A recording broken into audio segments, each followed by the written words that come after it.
Selamat pagi, Ibu Bapak, Saudara-saudara dimanapun Anda berada. Semoga semua ada dalam keadaan baik di dalam naungan perlindungan tangan kasih Tuhan. Kita bertemu lagi dalam persekutuan doa pagi pada pagi hari ini. Mari kita mengawali dengan bersama-sama menyanyikan PKJ nomor 124. Di saat ini kau perlu Tuhan. Kita nyanyikan bersama dengan Cindy Thanos, diiringi oleh saudara Tinut Sugeng.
Mari kita berdoa. Bapa di sorga, kami mengucap syukur untuk kasih setiamu yang boleh terus kami alami. Engkau yang telah memeliharakan kami dalam istirahat sepanjang malam yang lalu, sehingga pagi ini kami boleh bangun dalam keadaan yang baik. Bahkan sekarang kami boleh kembali dipersekutukan secara virtual melalui dan di dalam persekutuan doa pagi GKI Gading Indah ini. Bapa, kalau sebentar kami mau merenungkan firman-Mu, maka mampukan kami untuk sungguh-sungguh memberi diri dipimpin, dikuasai hanya oleh Roh Kudus yang menolong kami, agar kami boleh makin mengerti kebenaran firman Tuhan, dan kami juga makin bersungguh melakukannya. Terima kasih ya Bapa, kami serahkan persekutuan doa pagi pada saat ini sampai dengan selesainya ke dalam tangan penyertaan-Mu. Di dalam nama Yesus kami berdoa. Amin. Teks Alkitab yang mendasari perenungan kita dalam persekutuan pagi hari ini terambil dari surat Ibrani. Ibrani pasal 13 ayat yang ke-5. Ibrani pasal 13 ayat 5. Saya membacakannya bagi kita sekalian demikian. Janganlah kamu menjadi hamba uang, dan cukupkanlah dirimu dengan apa yang ada padamu, karena Allah telah berfirman, Aku sekali-kali tidak akan membiarkan engkau, dan aku sekali-kali tidak akan meninggalkan engkau. Demikian apa yang sudah kita baca dan dengar dari bagian kesaksian surat Ibrani ini, maka berbahagialah kita kalau dengan kesungguhan kita mendengarkannya, kita memelihara dan melakukannya. Gading yang tak retak memang ada. Begitu judul perenungan kita pada saat ini. Dalam salah satu tulisan di bukunya yang berjudul Si Cacing dan Kotoran Kesayangannya, Ajahn Brahm bercerita begini. Ada seorang pemuda yang hidup di kota Perth, Australia Barat, telah mencapai usia di mana ia merasa harus mencari pasangan hidup. Jadi ia mulai mencari gadis sempurna di seluruh negeri untuk dinikahi. Setelah berhari-hari, berminggu-minggu mencari, ia bertemu dengan seorang gadis yang sangat cantik. Jenis gadis yang biasa menghiasi sampul majalah perempuan, bahkan tanpa make up ataupun kosmetika. Namun, meski dia kelihatan sempurna, pemuda ini memutuskan untuk tidak menikahinya. Mengapa? Sebab gadis cantik itu ternyata tidak bisa masak. Jadi pemuda itu pun pergi. Gadis itu tidak cukup sempurna baginya. Lalu ia mencari dan mencari lagi selama berminggu-minggu, bahkan berbulan-bulan. Dan akhirnya ia menemukan seorang gadis yang bahkan lebih cantik dari yang pertama tadi. Dan yang penting, masakan gadis itu luar biasa lezat. Lebih lezat ketimbang yang Anda bisa dapatkan di restoran terbaik di Australia. Bahkan lebih baik dari yang Anda bisa dapatkan dari restoran keluarga. Nah, bonusnya, gadis ini menjalankan usaha restoran miliknya sendiri. Namun, pemuda ini kembali memutuskan untuk tidak menikahi, tidak memilih gadis ini. Sebab kekurangan gadis itu adalah dia kurang cerdas. Dia tidak bisa menjalin percakapan intelektual sama sekali.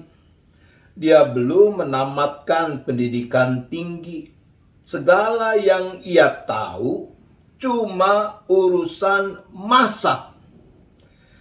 Jadi pemuda itu pun pergi. Gadis itu tak cukup sempurna baginya. Maka ia mencari dan mencari lagi, berminggu-minggu, berbulan-bulan berlalu, dan akhirnya dia berhasil menemukan gadis sempurna seperti yang dimimpikannya. Gadis ini begitu cantik, masakannya melebihi restoran bintang 5. Bahkan ia punya 3 restoran.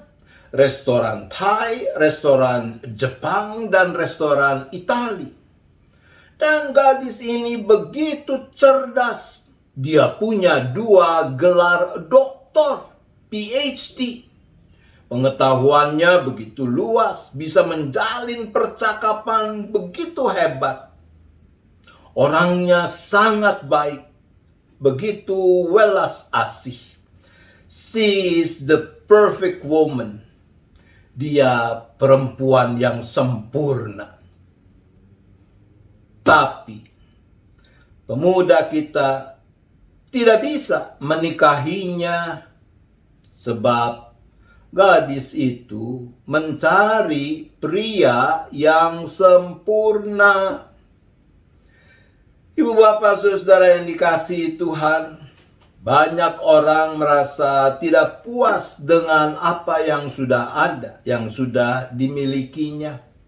Entah itu ilmu, entah itu kekayaan, entah itu pasangan hidup, dan yang seterusnya. Di satu sisi harus diakui rasa tidak puas bisa juga sih membangkitkan dorongan positif untuk upaya agar bisa memiliki yang lebih baik. Misalnya, rasa tidak puas dengan ilmu dan pengetahuan yang dimiliki bisa mendorong seseorang untuk belajar lagi, menambah ilmu baik secara formal maupun secara non-formal atau informal. Ya tentu baik-baik saja sejauh semua ilmu dan pengetahuan yang diperolehnya itu ia praktikkan untuk memuliakan Tuhan, agar ia bisa semakin menjadi berkat bagi lebih banyak orang, membawa kebaikan bagi lebih banyak orang.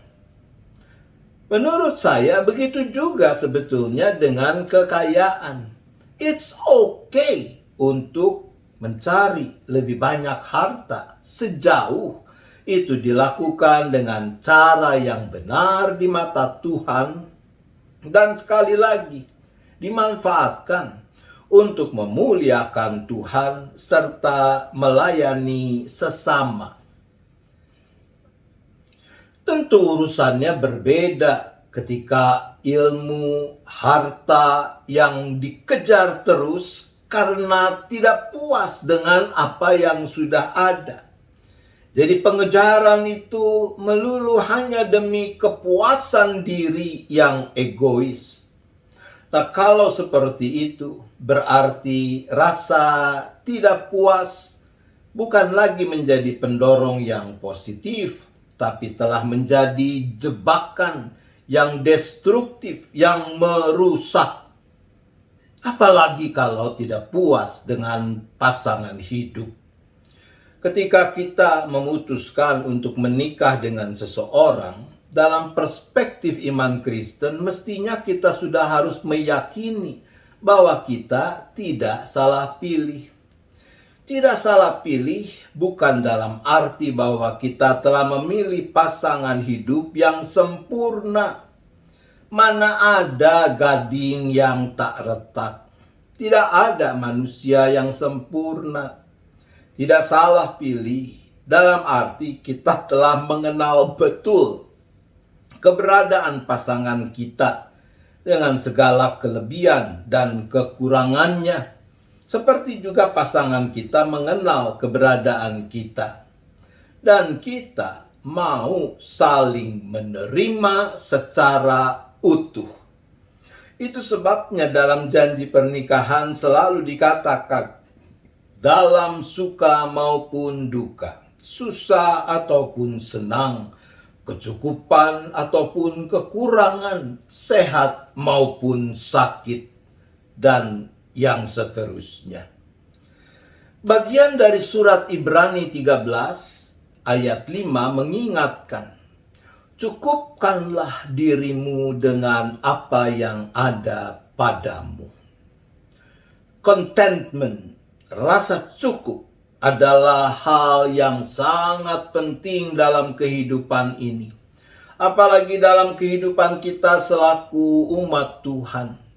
Rasa cukup yang benar, rasa cukup di dalam kemurahan anugerah Tuhan, memberikan kita kemampuan untuk tahu batas, untuk bisa menjaga diri. Teks ini tentu dalam konteks surat Ibrani pertama-tama terkait dengan urusan uang, urusan harta. Bekerja untuk menambah penghasilan sekali lagi ya baik-baik saja. Tapi ketika kita menjadi hamba uang, maka rasa tidak puas, rasa tidak cukup itu akan mencelakakan diri kita sendiri. Berapa banyak keluarga yang mengalami masalah yang akhirnya mengakibatkan keretakan, ketidakharmonisan atau bahkan kehancuran ketika sang suami, sang ayah, atau mungkin juga sang istri, sang ibu tidak punya cukup waktu bagi pasangannya, bagi anak-anak mereka. Teks kita mengingatkan agar kita memupuk rasa cukup sehingga kita bisa menjaga keseimbangan dalam seluruh aspek hidup ini. Bagi saya, teks ini juga bisa dibaca begini. Janganlah kamu menjadi hamba hawa nafsu dan cukupkanlah dirimu dengan pasangan hidup yang ada padamu. Pasangan kita, suami kita, istri kita sekali lagi tidak sempurna. Tapi kita dari awal sudah tahu itu. Maka belajar untuk mencukupkan diri dengan apa yang ada dalam diri pasangan kita. Saudara-saudaraku, rasa cukup bisa bertumbuh ketika kita selalu mensyukuri apa yang sudah ada, yang sudah kita miliki, yang sudah kita capai. 1 Tesalonika 5 ayat 18 mengatakan, mengucap syukurlah dalam segala hal, sebab itulah yang dikehendaki Allah di dalam Kristus Yesus bagi kamu. Di sisi lain, kita juga akan makin mampu bersyukur ketika kita merasa cukup. Jadi rasa cukup dan syukur adalah menjadi seperti dua sisi dari sekeping mata uang yang tidak bisa dan tidak boleh dipisahkan. Kita tidak pernah bisa sempurna. Kita juga tidak pernah bisa mendapatkan segala hal secara sempurna. Selagi kita tahu apa yang bersesuaian dengan kebenaran dan kehendak Tuhan dalam semua aspek kehidupan, dan kita melakukannya secara optimal, maka selebihnya adalah bagian Tuhan. Lalu dalam iman kita mengakui dengan tulus, apapun hasil dari segala jerih payah kita, itu adalah yang terbaik yang Tuhan berikan bagi kita. Maka kita akan mampu mensyukurinya, merasa cukup dengan apapun yang Tuhan beri. Apapun yang terjadi, mari kita mengamini firman-Nya yang mengatakan, Aku sekali-kali tidak akan membiarkan engkau, dan aku sekali-kali tidak akan meninggalkan engkau. Belajarlah terus memupuk rasa cukup. Belajarlah untuk terus bersyukur di dalam Tuhan. Tuhan menolong kita. Amin. Kita akan berdoa. Saya akan menyebutkan beberapa pokok di dalam rangkaian doa ini. Dan mari kita masing-masing secara bersama-sama mendoakannya. Anda di tempat Anda boleh berdoa dengan mengucapkan ataupun di dalam hati. Mari kita berdoa. Bapa di sorga, beri kami kesungguhan untuk mau mensyukuri apa yang Tuhan beri dan belajar merasa cukup dengan apa yang kami miliki. Tuhan, tolong kami.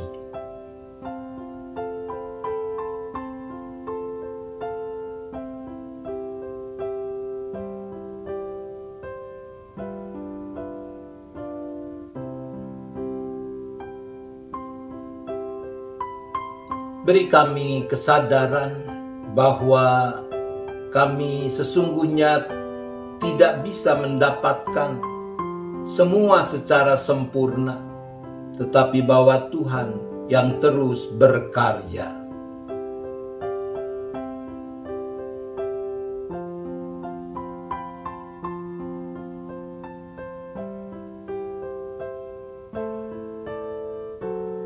Ya Bapa, kami berdoa menyerahkan keberadaan kami satu persatu, seisi keluarga masing-masing dengan pergumulan-pergumulan yang dihadapi, entah masalah sakit penyakit, entah masalah sumber penghidupan, pekerjaan, usaha, entah masalah studi, entah masalah perjodohan, apapun masalah kami datang kepadamu karena kami percaya bahwa dalam persekutuan dengan Tuhan tidak ada yang sia-sia.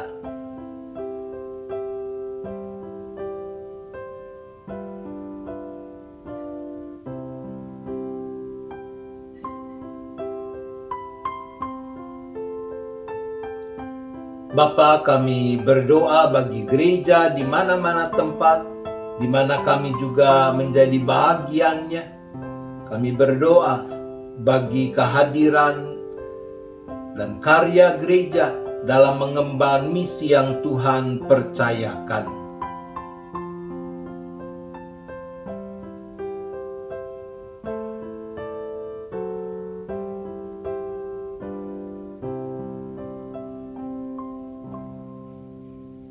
Kami juga berdoa bagi bangsa dan negara di mana Tuhan hadirkan kami sebagai bagiannya.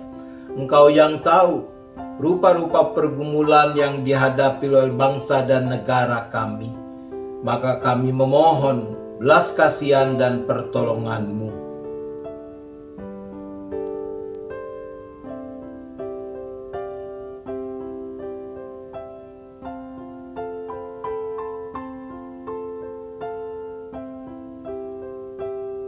Dan akhirnya kami juga menyerahkan keberadaan umat manusia di muka bumi ini, khususnya dalam pergumulan yang masih harus dijalani berkenaan dengan pandemi yang masih melanda. Tuhan, kasihanilah kami. Tuhan, kasihanilah umat manusia ini.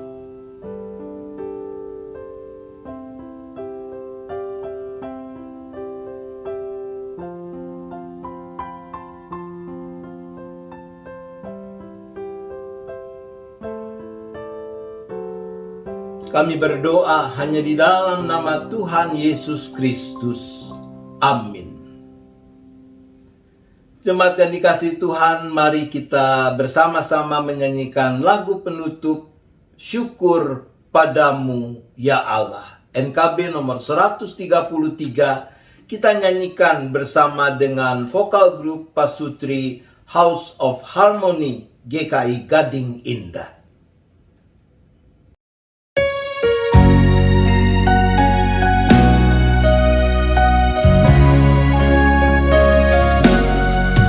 Syukur padamu ya Allah atas segala rahmat-Mu. Syukur atas kecukupan dari kasih-Mu penuh. Syukur atas pekerjaan walau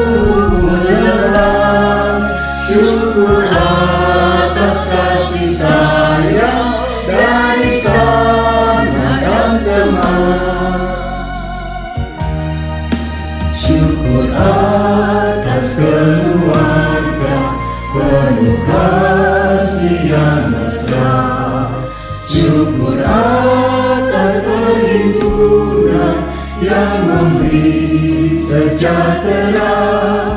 Syukur atas kekuatan kala duka dan kesal. Syukur atas pengharapan kini dan selamanya. Syukur atas pengharapan kini dan selamanya.